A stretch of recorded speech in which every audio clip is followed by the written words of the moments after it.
Welcome to Burlap Teachers. Enjoy the video. You start by verifying the platform. Make sure it supports rich presence or custom statuses, otherwise this won't display. Once confirmed, open account settings and enable integrations.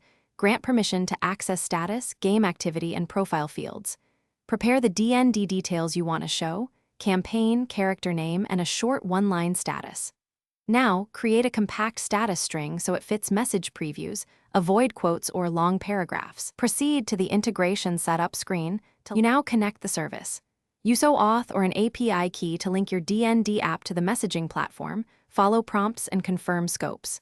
Then map fields, assign campaign to the main status, character to a subtitle, and table/scene to details so messages show context.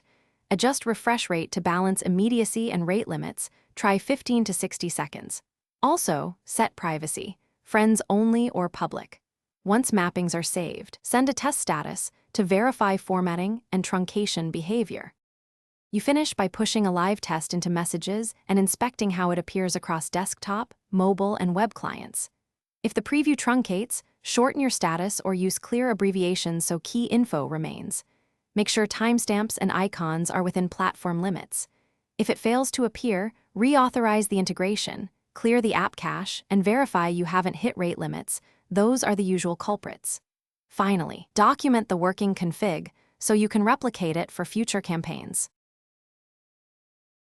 Thanks for watching. Consider subscribing if this video helped you.